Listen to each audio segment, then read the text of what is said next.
할렐루야, 복된 주일입니다.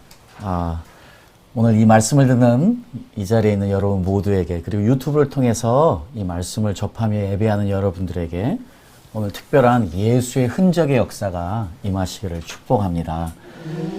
혹시 여러분들 그 몸에 문신하고들 계신가요? 문신 아무도 없으세요? 주영이. 왜 없지? 요즘 호주 같은 경우에는요, 30살 이하의 사람들의 한 30%가 문신이 있다고 그래요. 네. 영국에서도 16살에서 45살까지의 한 30%가 문신이 있거든요. 실제로 조금 더운 여름날에 밖에 나가보면 거의 두 명에 한 명꼴로는 여자들조차도 문신을 하고 있어서 호주도 그렇고 영국도 그렇고 거의 문신 공화국이라는 말을 해야 될 정도로 문신한 사람들이 참 많습니다. 그런데 이게 한국도요, 이제는 이 문신의 바람이 불어서요, 한국에도 지금 한 300만 명 정도가 문신을 하고 있다고 그래요. 그러니까 문신이 참 보편화되기도 하고, 요즘은 그 젊은 사람들 특별히, 그리고 여자들도 이렇게 문신들을 하고 있는 경우가 참 많이 있는 것 같습니다. 아무래도 이제 그 도표에 보시는 대로 우리나라에서도 나이 젊은 20대, 30대에서 문신을 하는 확률이 아주 높은 것 같아요. 자, 여러분들 문신 없으시죠? 그렇죠. 우리 성경에도 분명히 문신을 하지 말라는 레위기서 말씀도 있기 때문에 문신을 하는 것이 우리에게는 그렇게 익숙한 일은 아닌데요. 그런데 오늘 성경 말씀 한 구절을 유심히 보니까 이게 문신을 자랑하신 분이 한 분이 계세요. 그래서 오늘은 문신에 대해서 생각해 보도록 하겠습니다. 자, 먼저 우리 고대 사회에서는요, 이 문신을 어떻게 사용했냐면, 싸움터에 나가는 전사들이 자신의 두려움을 숨기기도 하고 자기의 용맹함을 드러내기 위해서 자기 몸에 문신을 하고, 또 어떤 부족들은 얼굴에도 문신을 하는 경우가 많이 있었죠. 생존 경쟁을 하는, 생존 투쟁을 해야 되는 그 당시에는 그런 것들이 아주 중요한 삶의 한 요소 중에 하나였던 것 같습니다. 사람들이 이제 왜 문신을 하느냐, 거기에는 이제 여러 가지 의미들이 있는데요. 무엇보다도 이제 자신에게 주의를 집중시키기 원하는 것도 있을 수 있고요. 또 자기 표현을 하기 위해서, 또 예술적인 자유함을 또 표현하기 위해서요. 어떨 때는요, 사실 반항심에서 하는 청소년들도 많이 있죠. 또 그것뿐만이 아니고 또 개인적으로 자기가 전달하고자 하는 메시지를 전달하기 위해서 그런 동물이나 어떤 시를 적어놓는 경우도 있을 수 있고요. 자, 그렇습니다. 그런데요, 대부분 많은 경우에는요, 어떨 때 문신을 하게 되냐면 술 취해서요, 충동적으로 하는 문신이 대부분이래요. 그래서 이 타투샵들이 늦게까지 여는 이유가 술 먹고 와서 문신을 받는 사람들이 상당히 많기 때문에 그런 거랍니다. 자, 그렇습니다. 어쨌든 지금 이제 안타깝지요. 이 땅에서도 이 문신한 사람들을 많이 보게 되는데 여러 가지 의미에서요. 이 성경에 보니까 우리가 잘 알고 있는 사도 바울이라는 분도요, 자신의 문신을 자랑했습니다. 사도 바울도 자신의 문신을 자랑했는데요. 우리가 그 말씀을 하나 보도록 하겠습니다. 우리 갈라디아서 6장 17절 말씀인데요. 자, 여기에서 뭐라고 사도 바울이 이야기를 하고 있냐면, 우리 말씀 한번 읽어보죠. 17절 말씀 시작. 이후로는 누구든지 나를 괴롭게 말라. 내가 내 몸에 예수의 흔적을 가졌노라. 그렇습니다. 지금 사도 바울이요, 지금 누구든지 나를 괴롭게 하지 말래요. 내가 내 몸에 예수의 흔적을 가졌다. 자, 조금 더 문자적으로 이야기하면 예수의 문신을 가졌다는 의미이죠. 네. 이것이 이제 그 헬라어로, 그리고로 스티그마타라는, 실제로는 이 복수형을 썼어요. 그래서 사도 바울이 이야기한 건 한 가지 문신이 아니었어요. 나는 예수의, 우리는 이제 흔적이라는 좋은 표현을 쓰고 있지만 문자적으로는 문신이 더 맞는 거지요. 나는 예수의 문신들을 가졌다 하는 것이거든요. 그래서 이 사도 바울이 정말 예수님의 마크를 몸에 가졌는데 그것이 우리에게는 어떤 의미가 있는지를 한번 살펴보면 좋을 것 같습니다. 먼저 첫 번째로는요, 이 스티그마타, 저희들이 그 문신이라는 이야기를 할 때 헬라어로 스티그마인데 스티그마타라고 하는 건 복수형이에요. 근데 이건 사도 바울이 복수형으로 썼으니까 저도 그냥 스티그마타, 문신들, 흔적들이라고 그냥 쓰도록 하겠습니다. 이 스티그마타는요, 첫 번째로는요, 이렇게 보시는 것처럼 실제적으로 그리스도의 십자가 상처와 유사한 신체적 흔적을 갖는 경우예요. 혹시 여러분들이 이런 경험을 해보셨는지 모르겠는데 실제로는 오래전에 이탈리아에서 이런 경험을 하신 분이 한 분 있었습니다. 그분이 누구냐면 바로 선교사 피오, 프리스트 피오라는 분이었는데 이 신부님이 기도 중에 실제로 이 십자가의 흔적을 몸에 갖게 됐어요. 이거를 50년 정도 이상 갖게 됐거든요. 그래서 우리가 카톨릭 국가에 가면 뭐 필리핀이니 제가 이제 말레이시아 가서도 이 이름 있는 교회를 봤었는데 세인트 피오 처치가 많이 있어요. 이분의 이름을 따서요. 왜냐하면 이분 몸에 기도 가운데 이 십자가의 흔적을 직접 경험했는데 이것을 50년 동안이나 죽기까지 가지고 계셨거든요. 그래서 실제로 그때요, 피지션들이 실제로 이것을 과학적으로 확인하는 일도 있었고 신문에도 오랫동안 나와 있던 유명한 분이에요. 네. 그러니까 실제로는 사도 바울이 내가 예수의 흔적을 가졌다 하면 실제로 이 피오 신부님이 경험한 것처럼 사도 바울도 실제적으로 기도 가운데 예수님의 십자가의 흔적을 자기 손에 받았을 수도 있는 것이지요. 네. 그래서 이제 우리가 잘 알고 있는 성 프란치스코라는 분은 이 성흔, 이 홀리 마크, 이 문신을 그리스도를 본받는 일에 아주 중요한 일부로 생각했다고도 합니다. 자, 그리고 두 번째로는요, 이 스티그마타는 이 소유권의 흔적을 의미할 수 있어요. 여러분 옆에 보시는 사진은요, 이 리버풀에 있는 박물관에 있는 사진이에요. 이것은 어떤 지금 낙인이냐면요, 노예 상인들이 노예에게 찍을 때 쓰던 낙인을 지금 이제 리버풀에 있는 박물관이 보관하고 있는 그 사진이거든요. 그러니까 실제로 고대 그리스어에서요, 실제로 그리스어 헬라어에서는 이 스티그마는 주인이 노예에게 낙인을 찍을 때 브랜드 같이 이렇게 찍을 때 그거를 스티그마라고도 했어요. 네. 자, 그러니까요, 사도 바울이 스티그마타라는 이야기를 하게 됐을 때 그것이 아마 나는 주님의 노예입니다 하는 그 표현을 은유적으로 의미할 수도 있다는 것이죠. 네. 그렇습니다. 첫 번째는 실제적인 예수님의 십자가의 흔적일 수도 있고, 두 번째는 정말 나는 주님의 노예입니다, 종입니다 하는 그 의미에서 사도 바울이 스티그마타를 사용했을 수도 있지요. 그리고 세 번째로는요, 실제적으로 이 스티그마타가 문신일 수도 있다는 것인데 이거는 가능성이 굉장히 낮습니다. 왜냐하면 우리가 레위기서 19장 28절에 하나님께서 이미 이스라엘 백성들에게 내 살에 상처를 내거나 내게 표를 내어서는 안 된다고 명령하셨기 때문에 사도 바울이 그 예수님의 흔적을 문신으로 받았을 가능성은 없지만 그래도 문신일 수도 있는 것이지요. 네.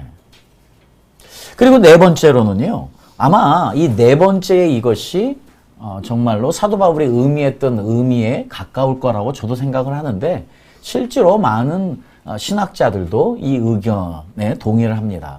이 스티그마타는 바로 상처로 인한 흉터에도 사용될 수 있거든요. 이 스티그마라는 것이요, 상처로 인한 흉터에도 사용할 수 있으니까 아마 사도 바울이 예수님을 섬기면서 받은 상처와 흉터를 암시하고 있을 가능성이 높다 하는 낭커라는 분의 이야기가 아마 상당히 가능성 있고 일리 있는, 개연성 있는 이야기일 것 같습니다. 실제로 사도 바울의 인생은요, 참 어려운 인생이었죠. 우리가 너무 잘 알고 있지만 사도 바울이 내가 내 몸에 예수의 흔적을 가졌다고 할 때에 아마 사도 바울은 정말로 자기가 그동안 그 예수님을 전하면서 받았던 그 수많은 고통들의 몸의 흉터를 의미했을 가능성이 상당히 높아요. 왜냐하면 우리가 고린도후서 11장 말씀 보세요. 23절에서 28절까지 말씀 보면 이렇게 사도 바울이 고백합니다. 내가 옥에 갇히기도 하고 매도 수없이 맞고 여러 번 죽을 뻔하였다. 그러면서 유대인에게 40에 하나 감한 39번의 매를 5번을 맞았대요. 39번이나 몽둥이 찜질을 5번을 맞았대요. 사실 우리가 길거리에서 강도를 만나거나 아니면 폭행을 한 번만 당해도 그게 평생의 트라우마로 남지 않습니까? 참 어려운 일이에요. 그런데 39번이나 몽둥이 찜질을 5번을 당했대요. 그 3번이나 태장을 맞고요. 1번은 돌로 맞고요. 3번은 타던 배가 파손되어서 죽다 살아나고요. 그리고 여러 번 강의 위험과 강도의 위험과 동족의 위험과 이방인의 위험과 신의 위험과 광야의 위험과 바다의 위험과 거짓 형제 중에 위험을 당하고 그 위험도 참 많이 당하셨죠. 그것도 모자라서 형제들의 위험까지도 당했다고 하면서요. 그것도 모자라서 줄이고 목마르고 굶고 춥고 헐벗고 이야기합니다. 그런데 이 모든 고통들보다 나를 고통스럽게 하는 것은 바로 교회를 위한 염려라는 것이죠. 28절에 이 외의 일은 고사하고 오히려 날마다 내 속에 눌리는 일이 있으니 곧 모든 교회를 위하여 염려하는 것이라. 사도 바울이 교회를, 예수님이 만드신 교회를 얼마나 사랑하고 있는지 정말 구구절절히 고린도 후서에서 표현을 하고 있습니다. 사도 바울이 당한 그 아픔, 여러분 물론 이제 저희들도 각자 개인들이 어려움을 당하지 않습니까? 그리고 실제로는요, 우리가 어려움을 당하면 내가 경험하는 어려움이 가장 큰 것 같아요, 사실은요. 그럼에도 불구하고요, 우리가 당한 어려움을 어찌 사도 바울이 당한 이 고난과 비교할 수 있을까요? 정말 사도 바울은 엄청난 사람이었던 것 같습니다. 사도 바울은 정말 그 어려움을 뚫고 그리스도의 복음을 전하고 승리하신 정말 하나님의 종이었던 것 같습니다. 이걸로 끝나지 않고요. 사도 바울은 이 전 고린도전서에는 또 이렇게 먼저 고백을 해요. 이런 고통뿐만이 아니고 사람들에게 하나님의 사도인 우리를 죽이기로 작정한 자 같이 미말에 두셨음에 우리는 세계 곧 천사와 사람에게 구경거리가 되었다고 이야기합니다. 자, 그냥 내가 당하는 고통만이 고통이 아니고 정말 이 세상의 끄트머리에 있는 자처럼 구경거리가 될 정도로 멸시와 모욕을 당했다는 이야기를 하고 있습니다. 그러면서 13절에요. 이것이 얼마나 됐으면 이분의 고백이 비방을 당한 지 권면하니 우리가 지금까지 세상의 더러운 것과 만물에 찢기같이 되었다. 자, 스스로를 자기가 지금 이 세상에 있는 쓰레기 같은 존재로 자기를 바라보게 되었다고요. 어찌 보면 이런 고백을 하는 사도 바울은 아마 그 엄청난 고통과 어려움 때문에 어떻게 보면 이 디프레션을 좀 경험하면서 이 이야기를 적지 않았나. 자기가 정말 이 세상에 쓰레기 같은 존재 같다 나는. 그렇게 자신을 바라보고 있는 이 모습이 그렇게 엄청나게 고통당하고 있는 사도 바울을 잘 이야기해주고 있는 것 같습니다. 사도 바울은요, 이것도 모자라서요, 또 한 번 고린도서 12장에 이런 고백까지도 해요. 내 육체의 가시, 곧 사단의 사자를 주셨으니. 사도 바울은 아마 육체에 어떤 문제가 있었던 것 같습니다. 그런데 이것을 사도 바울이 사단의 사자라고 표현을 하는 거 보니까요, 상당히 악한 영과 연관되어진 문제가 아닌가 생각을 해봅니다. 그래서요, 실제로는 사도 바울이 실제로는 눈이 좋진 않았죠. 그래서 어떤 신학자는 아마 자신의 좋지 않은 그 눈병 때문일 거라고 생각을 하지만 사단의 사자라는 표현을 보면 대부분의 신학자들이 이야기하는 것처럼 아마 사도 바울은 아마 간지를 앓지 않았나 생각을 해봅니다. 여러분 생각을 해보십시오. 다른 그 어떤 고통보다도요. 내가 만약에 말씀을 전하다가 갑자기 쓰러져가지고 눈이 뒤집어지고 침을 흘리면서 이러고 있다고 생각을 해보십시오. 아마 그 어떤 고통보다도 이것은 굉장히 큰 고통이었을 것 같은데 사도 바울이 그래서 3번이나 간구하였더니 하나님께서 내게 이르시기를 내 은혜가 내게 족하다 이렇게 말씀하셨어요. 우리가요 이 땅에서 그 어떤 당하는 어려움들 때문에 우리가 겪는 것을요 이 심리학에서도 그리고 정신과 의사들은 그거를 트라우마라고 이야기를 하지 않습니까? 예. 외적 장애 증후군 뭐 이렇게 표현도 하던데요. 사실 우리가 이 땅에서 당하는 여러 어려움들 때문에 우리도 모르는 사이에 우리는 모두 이 트라우마를 안고 살거든요. 근데 정말 이제 사도 바울의 이 어려움은 정말로 우리가 지금 잠깐 살펴본 것처럼 굉장한 어려움이었던 것 같아요. 우리 예수님도요.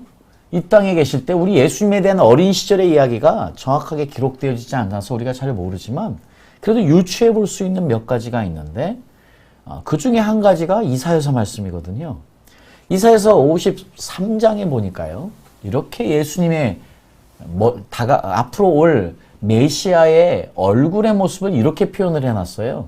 그 모양을요. 고운 모양도 없고 풍채도 없은즉 우리의 보기에 흠모할 만한 아름다운 것이 없도다. 자, 한마디로 이야기하면 한국 성경은 지금 좀 굉장히 유하게 부드럽게 표현해 놨는데요. 한마디로 이야기하면 2번 다시 쳐다볼 얼굴이 아니라는 거예요. 전혀 어트랙트하지 않은 얼굴이라는 거예요. 네. 그래서 영어 성경에 더 직접적으로 no form, no charm to attract us. 우리가 2번 보고 싶고 한 번 보면 더 이상 보고 싶지 않을 얼굴이었어. 왜냐하면 no beauty to win our hearts. 우리의 마음을 얻을 만한 그 아름다움이 전혀 없었다고 표현을 합니다. 자, 그런데 이전에 이사야서 52장에요. 조금 더 강한 이야기를 사실 하세요. 이 메시아가 앞으로 올 메시아가 그 얼굴이 타인보다 상하였고 그 모양이 인생보다 상하였으므로 무리가 그를 보고 놀랐거니와. 지금 앞으로 올 메시아의 모습이 사람들이 보면 깜짝 놀랄 정도로 추한 모습이었다는 표현까지도 쓰고 있어요. 우리가 지금까지 알고 있던 예수님의 모습이 이렇게 서양 사람의 금발의 아름다운 모습을 보면서 우리가 익숙해졌기 때문에 사실 이 이사야서 53장과 52장의 이 말씀이 아마 그렇게 다가오지 않을 수도 있습니다. 그러나 예수님 이 땅에 오셨을 때 그렇게 아름다운 모습으로 오지 않으신 것 같아요. 2번 다시 쳐다볼 얼굴이 아니었대잖아요. 네. 아마 지극히 평범하다 못해 못생긴 얼굴일 수도 있었다는 것이지요. 네. 그래서요, 우리가 뭐 예수님의 모습은 잘 알고 있으니까 이 법의학자가요, 네. 법의학자가 근동지방에 있는 그 니브라는 법의학자가 있는데 그 사람이 이제 근동지방에서 발견한 남자의 해골 3가지를 이렇게 분석하면서 그걸 컴퓨터로 만들어서 보통 사람, 그 당시에 그 유대 지역에 살았던, 이스라엘 지역에 살았던 보통 사람의 얼굴을 이렇게 만들어 본 거예요. 네. 그러니까 특별히 이 모습은요, 이스라엘 북부 갈릴리 지역에 살던 그 중동 지역 유대인들의 전형적인 모습일 거라고 만들어 본 거예요. 네. 그러니까 뭐 우리가 상상하는 예수님의 모습과는 조금은 차이가 더 있죠. 네. 그렇습니다. 어쨌든 뭐 상관없습니다. 예수님이 어떤 모습이 그게 중요한 건 아니지만 그렇지만 이사야서 말씀을 통해서도 그렇고 예수님도 이 땅에 있을 때 네, 여러 가지 트라우마를 많이 경험하셨겠다는 생각도 해봅니다. 어린 나이에 일찍이 브레드 위너가 되어서 가정의 살림을 꾸려야 되는 것부터 시작해서요. 그래서 우리 정경에 나와 있지 않지만 우리 알려진 내려오는 전승되는 이야기 중에 하나는 어떤 이야기도 있냐면 예수님이 실제로 갈릴리에 갔을 때 어린 시절에 주위 사람들에게 놀림을 받고 손가락질을 받았다는 이야기도 있어요. 사생아라고. 네. 아비가 없는 자식이라고. 네. 자, 뭐 성경에는 기록되어 있지 않습니다. 그리고 실제로는요. 중세시대 때에는 어떤 이야기까지도 있었냐면 예수님께서 아마 문둥병을 알 수 있을 거라는 그런 이야기도 했던 중세시대도 있었어요. 왜냐하면 지금 이사야서 52장과 53장 말씀 때문에 그런 이야기도 있었고요. 그리고 2세기 경우에는요. 예수님이 꼽주였다는 이야기도 있었대요. 아니 이제 그냥 여러분들 그냥 재밌는 이야기로 들으십시오. 그 정경에는 우리는 뭐 그런 모습이 전혀 없으니까 그런 이야기까지도 있다는 거예요. 자, 그런데 이제 중요한 것은 적어도 이사야서 말씀은 분명히 예수님의 모습이 그렇게 아름답지 않았을 거라는 것이고 평균 이하의 얼굴이었을 가능성도 높다는 이야기를 적어도 이사야 선지자는 앞으로 올 메시아의 얼굴을 그렇게 표현했다는 것이죠. 이 땅에 살아갈 때 여러분 그 어려움 없는 사람들이 어디 있겠습니까? 우리 모두가 다 항상 어려움을 이 땅에서 당할 수밖에 없지요. 자, 그런데 오늘 지금 스티그마타라는 단어와 함께 아는 그릭에서 나온 단어가 바로 트라우마예요. 네, 이 문신이라는 단어와 함께 이 트라우마라는 것이 함께 연관되어서 생각해 볼 수 있는 단어이거든요. 자, 아까 말씀드린 사도 바울은 지금 그 어마어마한 고통과 아픔을 당하면서 복음을 전했고 그런 삶을 살아서 실제로 이 사도 바울은 엄청난 트라우마를 경험했을 것 같아요. 네. 자, 그래서 이제 우리가 이 사도 바울의 고백이 우리에게 너무나 귀하고 감사하거든요. 그렇게 엄청난 어려움과 고통을 당했던 그 트라우마를 안고 살았던 사도 바울이 내 몸에 이제 내가 예수의 문신, 흔적을 가졌다고 하는 이 표현이 정말 놀라운 표현이라는 것이지요. 그래서 우리가 이제 흔히 심리학이나 우리 정신과에서 이야기하는 이 트라우마를 이야기할 때 여러분 화면에 보시는 것처럼 이런 여러 가지 것들이 있어요. 난민의 경험이나 성범죄 피해나 전쟁이나 또 고문의 경험이나 감금이나 정서적인 신체적인 학대나 아동기 학대나 가정폭력이나 학교폭력과 따돌림이나 갑작스러운 사망이나 뭐 성폭력이나 사고나 신체 부상, 여기에는 교통사고, 추락, 동물의 공격, 또 질식, 위기, 산업재해, 화재, 음독, 수술, 자, 범죄 피해, 테러, 재난, 생명의 위협을 주는 심각한 질병, 신체적인 공격 경험, 해당 사건의 목격, 그 외에 해당 개인에게 극단적인 스트레스를 주는 사건 등등이요. 이렇게 따지면 아마 저희들 모두 사람들과 관계 때문에 아니면 여러 가지 우리가 이 세상에 살면서 당하는 것들 때문에 아마 우리가 한두 가지 트라우마들은 다 안고 살지 않나 생각을 해봅니다. 저 같은 경우는 그 필리핀에 선교사로 있을 때요. 그 1층이 감사하게도 2층의 집에 살았었는데 1층 집이 완전히 물에 잠기는 온도위라는 홍수를 경험했었거든요. 그때 우리 교인들이 와서 돕고 함께 웃으면서 즐겁게 그 시간을 보냈었어요, 사실은요. 그럼에도 불구하고요. 그 다음부터는 비가 오면은 갑자기 깹니다. 밖에서 비만 쏟아지면 잠을 잘 수가 없어요. 자다가도 깨버려요. 저도 모르는 사이에 그 경험이 트라우마로 안게 된 거죠. 그래서 여러분들 작은 차 사고만 나도 그 다음부터 차 몰기를 두려워하잖아요. 그럼 트라우마로 이미 온 것이거든요. 이렇게 우리의 모든 삶의 영역에서 우리는 트라우마를 경험하면서 살아요. 자, 여러분들은 어떤 트라우마가 있으십니까? 여러분들은 어떤 것 때문에 지금 고통당하고 있으십니까? 혹시 여러분들은 어떤 것 때문에 지금 문제를 안고 살아가고 있습니까? 오늘 지금 저희들이 우리 사도 바울로부터 우리는 너무나 중요한 이 땅을 이겨내는, 이 땅에서 승리하는, 우리가 이 땅에서 그렇다면 트라우마를 안고 살아가는 우리들이, 이 어려움을 안고 살아가는 우리들이 어떻게 승리할 수 있는가, 너무 중요한 것을 사도 바울이 이야기하는 것이죠. 아까 제가 말씀드린 지금 트라우마의 여러 가지 것들을 보면 사도 바울은 다 들어가요. 사도 바울은 지금 다 경험한 거예요. 성매매 정도만 아니고 그냥 뭐 철저하게 거의 모든 영역을 사도 바울은 다 경험해서 사도 바울은 트라우마 천지였어요. 사도 바울은 그냥 트라우마 자체였어요. 그 인생이 불쌍한 인생이었어요. 너무나. 네, 그렇게 따지면은요. 그런데 그 사도 바울이 내가 내 몸에 예수의 흔적, 스티그마타, 예수의 흔적을 가졌다고 이야기하지 않습니까? 무엇이 사도 바울을 이렇게 만들었을까요? 그 이유는 사도 바울이 이제 여러 구절에서 분명히 강조하고 있지만 저는 이 데살로니가 전서 5장 16절에서 18절의 말씀이 아닌가 생각해 봅니다. 우리 너무 잘 아는 말씀이지만 한번 읽어보도록 하겠습니다. 다 같이 큰 소리 읽겠습니다. 시작. 항상 기뻐하라. 쉬지 말고 기도하라. 범사에 감사하라.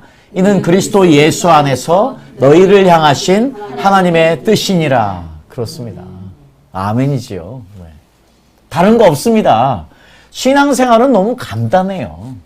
복잡하지 않습니다.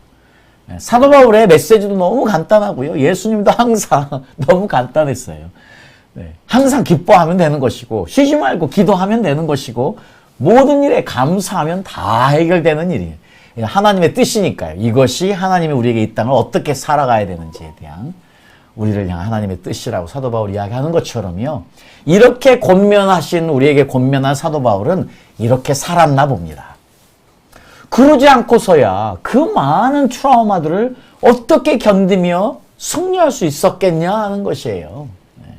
결국은 사도 바울은 우리에게 권면하는 이 말씀처럼 항상 기뻐하기를 힘썼고 항상 기도하기를 힘썼고 범사에 감사하기를 힘썼으면서 승리하셨기 때문에 내가 이제 내 몸에 예수의 흔적을 가졌다고 고백할 수 있는 사람이 된 것이죠. 내 그 모든 트라우마들은 이제 스티그마, 예수의 문신이 되었다. 흔적이 되었다고 고백하는 것이지요. 그래서 여러분들 잘 아는 분, 우리 크리스찬들은 너무나 잘 아는 분이지만 그래도요. 우리가 이 닉 부이치치라는 이분의 우리 비디오를 잠깐만 보도록 하겠습니다.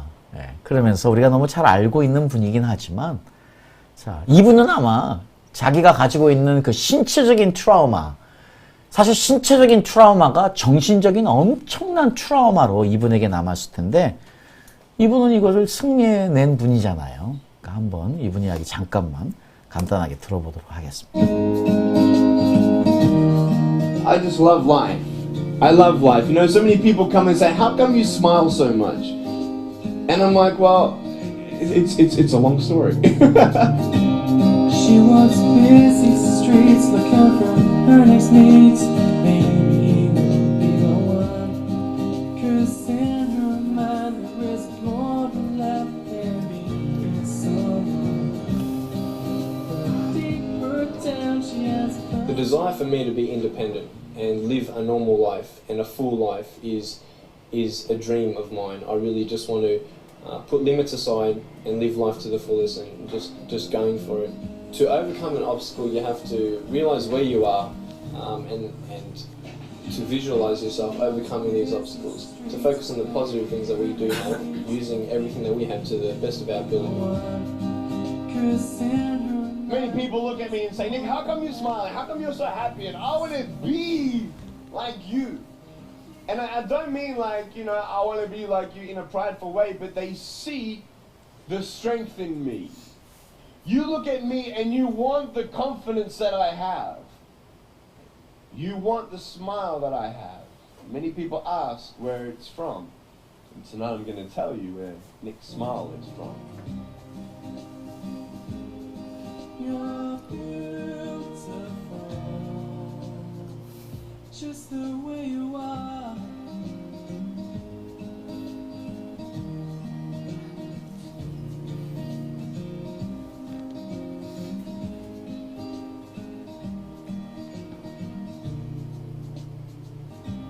She walks busy streets looking for her next needs.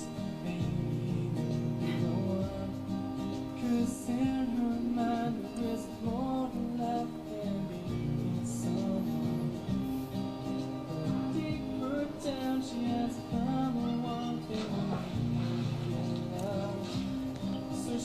looking for it in all the wrong places. You're beautiful.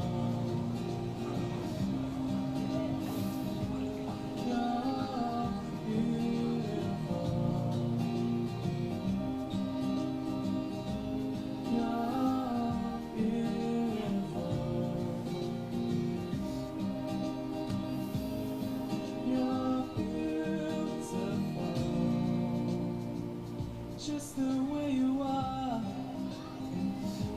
you're beautiful. You're beautiful.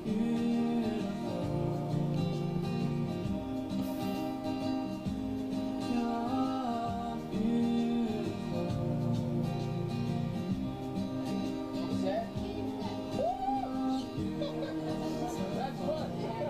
Let's do it again. Just the way you are.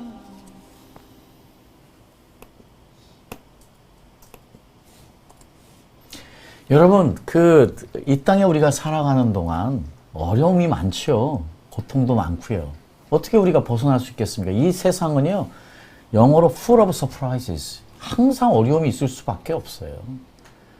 자, 그러니까 사도 바울의 이 고백이 우리에게 새삼 다시 다가오는 것은요, 이 세상은 우리를 계속 끊임없이 괴롭게 할 거예요. 여러분도 사도 바울처럼 고백해야 되는 거예요. 이후로 누구든지 나를 괴롭게 말라. 이후로 세상아 나를 괴롭게 말라. 내가 내 몸에 예수의 흔적을 가졌노라. 자, 사도 바울이 그것을 피한 게 아니고요. 그 트라우마가 올 때마다, 트라우마가 임할 때마다 사도 바울은 그 문제를 주님께 올려드리며 기뻐하고 감사했습니다. 그리고 그것이 트라우마로 남지 않고 스티그마타, 예수의 흔적이 되었습니다. 여러분, 이제 우리도 사도 바울처럼요, 내가 내 몸에 예수의 흔적을 가졌노라 고백하며 이 땅을 승리하며 사시는 여러분 모두 될 수 있기를 예수님의 이름으로 축복합니다. 여러분, 아무것도 가지고 있지 않은, 두 발 가지고 있지 않은 이 닉 부이치치 이분이요, 우리에게 행복하라고 이야기합니다. 자기는 없어도 충분히 행복하답니다. 우리는 때로는 가지고 있는 것에 감사하지 못하고 우리가 비교하며 살 때에 오는 그 불행함을 누리고 삽니다. 자, 어떻게 사시겠습니까?